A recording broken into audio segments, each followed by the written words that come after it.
Hey everyone, welcome to part 3 in this 3-part doubles lesson on how to hold serve a little bit more easily in the ad court.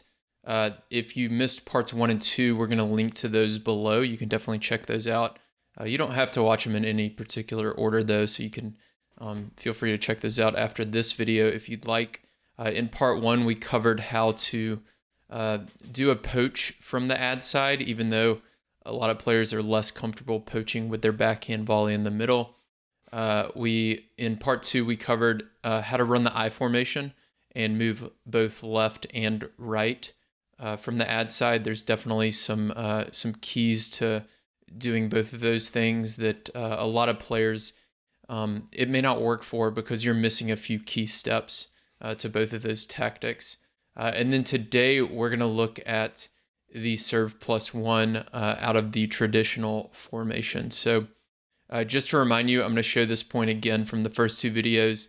This is from the Miami Open in 2022. We have Vera Zvonareva serving.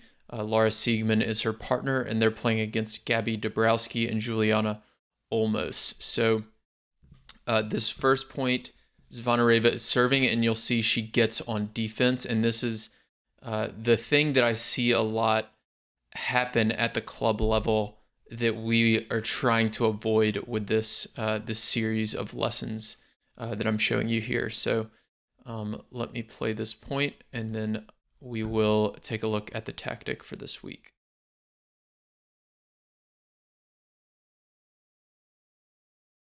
So you can see she serves to Gabby's backhand and then immediately is hitting a backhand ground stroke from behind the baseline, kind of on her heels on defense. So this is the thing that we are trying to avoid, is this, we've made a first serve, so we should be on offense. We should be ahead in the point, but with a solid cross-court return, they've immediately flipped kind of the odds. And at this point, you would expect Zvonareva and Siegemund to lose the point because they're hitting a backhand on their heels behind the baseline, and both opposing players are standing inside the baseline. So we want to avoid this as the serving team. So I'll show you again how this point plays out. Gabby hits a good drop shot, and then Zvonareva misses. So again, part 1, we covered the poach. Part 2, I formation. Part 3 is this video, and we're going to look at the serve +1 out of the regular formation. So this first point I'm going to show you is with Laura Siegemund serving and Vera Zvonareva at the net. You can see that Dabrowski is returning, and the serve team's in a traditional formation. So this is what a lot of you probably play in the ad court. You can see Zvonareva is right about in the middle of the service box, which is where you want to be as the server's partner. Juliana Olmos has a good position here as the returner's partner, a little bit closer to the service line so that she can defend a little bit. And Siegemund is going to serve it out wide to Gabby Dabrowski's backhand here. So you can see it was more of a body backhand serve, but the first thing that Siegemund does, let's rewind that a little bit and let me show you. So watch Siegemund, as soon as she serves, she starts to set up a little bit to her left, right? So she's looking for a forehand, and this is what I want you to focus on to avoid that serve +1 backhand ground stroke. After the serve, if you're not comfortable serving and volleying, shift a little bit to your left and be ready for that runaround forehand. So we're upgrading our backhand to a forehand here, and hitting a serve +1, which is the first shot for the serve team in the rally after the serve. So a serve +1 forehand. So you'll see she's able to hit this forehand. A great spot to hit it here is inside out to the opponent's backhand. What I would do, or encourage you to do, is try to follow that into the net if you can. If you can hit it high over the net with some good spin, buy yourself some time, maybe some good depth back here, that'll buy you plenty of time to get to the net, so that way you don't get stuck in this ad court rally if it's something you have trouble with. That's definitely going to be true if you're somebody who returns from the deuce side, right? You're more comfortable on that deuce side, and maybe serving on the ad side is a little bit more difficult. So I would encourage you to get to the net there, but you can see she's still looking for forehands and still trying to get them to Dabrowski's backhand, which is a smart play here. And then she ends up getting an overhead for her partner as a result.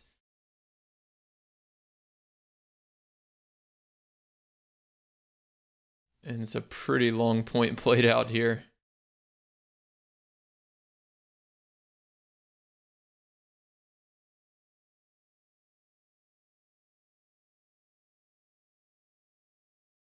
And a good volley by Dabrowski to finish it. But the key there, again, is serve, shift to your left a little bit, and look for a runaround forehand. If you'd rather get to the net, if it's a bad cross-court rally matchup, then go ahead and move forward behind that serve +1 forehand. So I'm kind of combining two of my favorite tactics. One of them I talked about with Will Hamilton on a previous podcast episode. He calls it the upgrade, where you're running around your backhand to get a forehand after the serve. And then another one that I call the serve +1 and volley. So you're hitting that serve +1, then you're coming to the net and volleying, which is a great tactic for players who don't like to serve and volley or just aren't comfortable with that tactic yet. So next, we're going to look at another point where we're hitting a serve +1 forehand. So in this point, Juliana Olmos is serving, and you can see they're a little bit more in an I formation here with Dabrowski kind of close to that center service line, but Dabrowski is going to move to her right, so it's essentially a traditional formation as far as how the point plays out.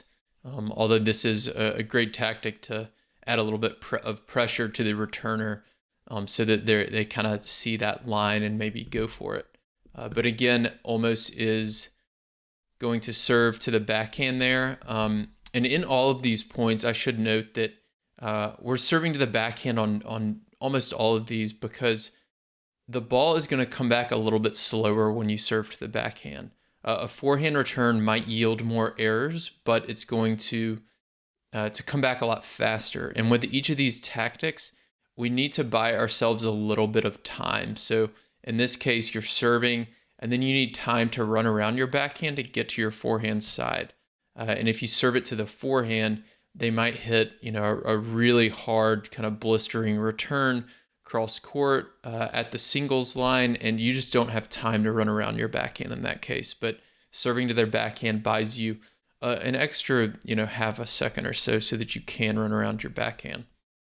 In this case, Siegemund hits a cross-court backhand return, and you can see Juliana Olmos, she was serving from close to the center of the court, and she has run all the way over near the singles line so that she gets a forehand. And then at this point, she hits that forehand towards the middle of the court. This is a little bit strange that Zvonareva goes all the way over here to take this ball from Siegemund. Maybe Siegemund wasn't feeling good about her forehand on this day, although we just watched a few points where it looked okay. But regardless, taking this forehand through the middle of the court is a good move here because they're playing two back.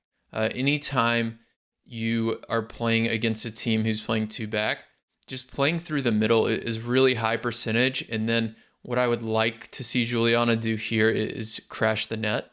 So as soon as she knew that ball was going to be towards the center, she's taken away any angles from the opponent. So you saw earlier in that point, Siegemund hitting those runaround forehands. She was hitting those from over near the doubles alley. So when you're hitting it from the doubles alley, you have a lot more angles to work with. You can hit it inside in down the line, so you're kind of neutralizing the opposing net player. And you can also hit a good wide angle inside out with that forehand as well. But when you're hitting it from closer to the center of the court, you don't have those same angles. So you're able to neutralize an opponent's forehand by playing through the middle. Zvonareva takes it. Now, what I would have liked to see her do again is to come to the net after that forehand. She hit it with a lot of margin over the net. She had plenty of time to get forward. They were totally out of position. And if she was at the net able to make contact here, she has all this open court to hit into. But she continues to hit forehands. And then Zvonareva and Siegman end up taking over the net, which works out for them as Dabrowski misses that last shot. So they didn't do the exact tactic I'm talking about here, but these are the points that I was able to find where the server is serving in that traditional formation and they're running around their backhand to get a forehand. And when you're following that to the net, it's going to depend on if you're comfortable going to the net and how good of a shot you hit on that serve +1 forehand. If you make contact and you hit it well with a lot of depth in the right direction to the opponent's backhand, then you might immediately follow it in. But if you didn't hit it quite as well, it's going to land short. Maybe the opponent's going to have a forehand. You might need to stay back and prepare to defend. So regardless, hopefully this helped you out. If you have any questions, definitely comment below. And I'll link below to that podcast with Will Hamilton that I mentioned, as well as my 25 favorite doubles tactics, which this kind of combines two of them, and a lot more below the video. So thanks for watching, and I will talk to you in the next one. If you want to become a smarter doubles player and start winning more matches, then join the Tennis Tribe Doubles Strategy newsletter. Every single Thursday, I'll send you a new doubles tip or tactic that you can use in your very next match. And when you join, you're going to get a free guide on how to play with more confidence and start dominating at the net in doubles.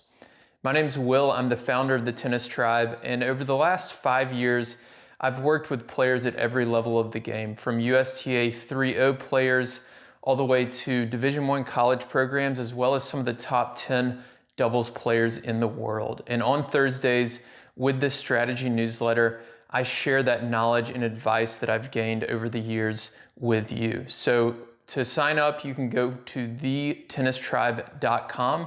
And again, you'll get that free net play guide when you join.